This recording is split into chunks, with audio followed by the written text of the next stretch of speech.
वैभव जी, आप कुछ बहुत देर से कहना चाह रहे हैं, जल्दी से आप अपनी बात रखिए। अब आलोक जी को जरा सा चुप करा दीजिए, वो दूसरों के बीच में न टोका करें। आलोक जी को शायद ये पता नहीं है, आलोक जी ने बड़ा एक हास्यास्पद बात कही कि उत्पाद कर बढ़ा है हमारा बिना फैक्ट्री लगे। मतलब आपका उत्पाद कर बढ़ा और फैक्ट्री ढूंढेंगे तो हवाई महल दिखेगा, आसमान में वो देखो धुआं की तरह उड़ रही है फैक्ट्री। तो ये तो पहले झूठ बोलना बंद कर दें। दूसरा मामला ये है कि यूपी में जवाब नहीं दे सकता है। अरे सुन तो लीजिए पहले, एक एक करके प्लीज आप दोनों अपनी बात रखिए। मैं आपके पास आलोक जी लौट रही हूँ। वैभव जी, आप जल्दी से अपनी बात रखिए। जीडीपी बढ़ी, कैसे बढ़ी? एक एक करके प्लीज प्लीज, ऐसे आप दोनों की बातें समझ नहीं आ पाएगी। 3 गुना हो गया यूपी में, बिजली दर 3 गुना हो गया, किसानों के जो पेस्टिसाइड हो उपकरण हो वो 3 गुने महंगे हो गए। इसके लिए बात नहीं करेंगे। 22 लाख डीओ के लिए गिनीज बुक के लिए सन्यासी बाबा आएंगे और सर्टिफिकेट लेंगे, वाह वाह क्या मुस्कान थी। लेकिन जो गरीब बच्चे, गरीबों के बच्चे जो वो बुझे हुए दियों से तेल लेके अपने घर का गुजारा करने की कोशिश कर रहे थे, उनके ऊपर पुलिस दौड़ा के मारेगी। शर्म आनी चाहिए। सन्यासी के मन में तो कोमलता होनी चाहिए, उसको देख के द्रवित होना चाहिए। तीसरी बात, इतना ही अच्छा देश का और प्रदेश का विकास हो गया है महोदय, तो 80 करोड़ लोगों को 5 किलो राशन देने की बात कर रहे हैं। बोलने का प्रयास करें।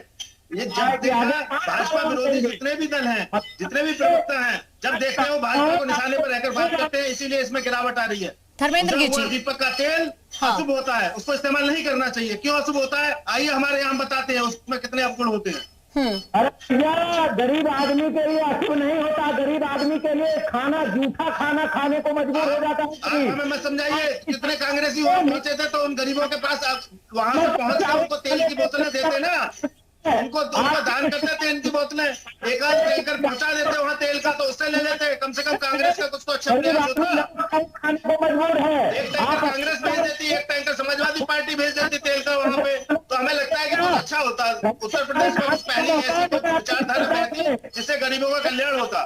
सरकार में, इस निकम्मी सरकार में गरीब आदमी नमक चावल खाने को मजबूर है। सोच लीजिए उस बच्चे को, उस गरीब आदमी अपना जीवन ऐसे जी रहा है, क्यों उसको राशन कहाँ से मिल रहा है, वो राशन किसके घर में जा रहा है? क्या वो कांग्रेस और समाजवादी पार्टियों के घर में जा रहा है? वो भी तो गरीबों को मिल रहा है। इस तरीके की बातें करके बात यहाँ आतंकवाद पर हो रही है, विषय को भटकाने का कार्य है। समाजवादी पार्टी और कांग्रेस इतना अच्छा जानती है कि उसको बेहतर कुछ नहीं दिखाई देता है। अरे प्लीज आप सभी लोग एक एक करके अपनी बात रखिए। मैं आपके पास अभी वैभव जी, मैं वापस आपके पास अभी लौटूंगी। आलोक जी, मैं आप ही का एक बार फिर से रुख करना चाहूंगी, क्योंकि आप लगातार आतंकवाद को लेकर हम डिस्कशन कर रहे हैं और आप अभी कांग्रेस को भी निशाने पर ले रहे थे। उन्होंने भी उन तमाम मुद्दों का जिक्र कर दिया, महंगाई का जिक्र कर दिया। ये मुद्दों से भटकाने जैसा होगा, लेकिन हम वापस से आतंकवाद पर एक बार फिर से डिस्कशन शुरू करते हैं। आलोक जी, क्या कोई अभी चूंकि आपने भी इस बात का जिक्र किया कि लगातार कार्रवाई हम कर रहे हैं, अगर इस तरह का कोई भी मॉड्यूल सेट करने की कोशिश की जाती है या फिर कहीं भी आतंकवाद को लेकर कोई भी बड़ी गतिविधि करने की कोशिश की जाती है, तो उस पर पहले ही कंट्रोल किया जा रहा है। लेकिन एक छोटा सा लूपहोल यहाँ पर यह भी तो है ना कि अभी भी हमारे देश के अंदर वो बहुत सारे ऐसे लोग बैठे हुए हैं जो आतंक की गतिविधि में शामिल पाए जाते हैं। तो वो सारी चीजें भी तो देश के अंदर हो रही है ना, अभी उनको भी तो देश से जो नेगेटिविटी है उसको देश से बाहर करने की जरूरत है ना आलोक जी। देखिए आकांक्षा जी, मैं इस बात से इनकार नहीं करता कि स्लीपर सेल हमारे देश के अंदर नहीं है। ये कांग्रेस और समाजवादी पार्टी जैसी पार्टियां इनको पल्लवित पोषित करती हैं। ये तो सख्त सरकार बैठी हुई है, सख्त प्रशासन बैठा हुआ है, हिम्मत नहीं पड़ती है इन आतंकवादियों की दंगाइयों की बैठ के बाहर निकल करके, जानते हैं बाहर निकल के आएंगे तो इनको जो है देश की सरकार जो है और देश का जो पुलिस बल है वो इनको सुधार देगा। स्लीपर सेल तो है दिल के अलमा, लेकिन दिल में ही आरमा आंसू बन के बह जाते हैं। अखिलेश यादव की जी की सरकार रही हो या कांग्रेस की केंद्र सरकार रही हो, पूरे देश भर के अंदर आतंकवादी घटनाएं होती थी। क्या कारण है कि मोदी जी की सरकार आने के बाद से इन आतंकवादी घटनाओं में बिल्कुल न्यूनता आ गई है? क्या कारण है कि उत्तर प्रदेश के अंदर एक भी दंगा नहीं हो पाया है, जिससे प्रदेश के अंदर तुष्टीकरण की राजनीति करने वाली सरकारों में 700 से अधिक दंगे होते थे? या आत्मबल, सुशासन और ईमानदार प्रशासन की देन है जो मोदी जी देश के अंदर दे रहे हैं, योगी जी उत्तर प्रदेश के दे रहे हैं, और जनता इसीलिए, देश की जनता हमारी पार्टी के पीछे खड़ी हुई है। लगातार 2 लोकसभा के चुनावों में, लगातार 2 विधानसभा के चुनावों में इन पार्टियों का सुपड़ा साफ करके हाशिए पर फेंक दिया है। राहुल गांधी जैसे नेता जो देश में जो तुष्टिकरण करते थे, उत्तर प्रदेश छोड़ करके भागना पड़ा है। कांग्रेस की दुर्दशा का सबसे बड़ा कारण जो है तुष्टिकरण रहा है, और समाजवादी पार्टी की तुष्टिकरण की नीति के तहत उत्तर प्रदेश समाजवादी पार्टी भी हाशिए पर चली गई है। एक भी चुनाव 2014 के बाद से समाजवादी पार्टी नहीं जीत पा रही है। क्या कारण है कि आप जीत नहीं पा रहे हैं?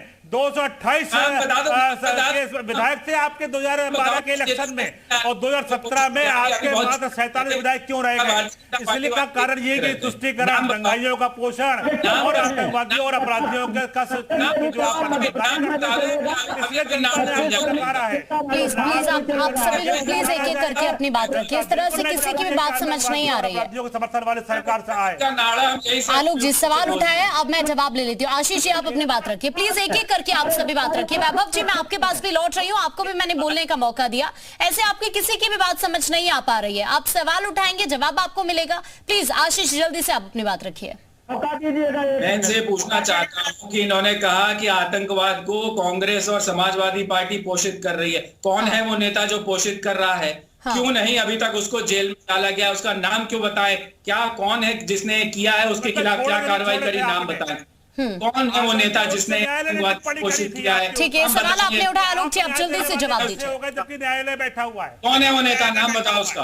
देखिए आलोक जी जवाब वो नेता? नाम बताओ। है वो नेता जिसने आतंकवादियों के मुकदमे छोड़े थे, और हाईकोर्ट ने कहा था अखिलेश यादव को कि आप चाहें तो आतंकवादियों को आप क्या कहते हैं, इससे बड़ी खराब टिप्पणी।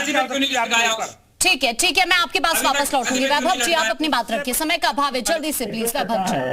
आकांक्षा जी ऐसा है कि भाजपा के लोग झूठ बोल रहे हैं, और देखिए सही बात कही चतुर्वेदी जी ने कि कौन ऐसे कांग्रेस या सपा के या किसी भी दल के नेता हैं जो कि आतंकवाद को बढ़ावा देते हैं या तुष्टिकरण करते हैं, उनका नाम बताइए। और अगर आप उनका नाम नहीं बताते हैं तो झूठ बोलना बंद कर दीजिए। उनको क्यों नहीं सजा आप कर पा रहे हैं? क्योंकि झूठ बोलना है तो झूठ का कोई मतलब है नहीं, आप साबित कर नहीं पाएंगे। दूसरी चीज, हनुमान जी बहुत याद आ रहे हैं योगी बाबा को भी।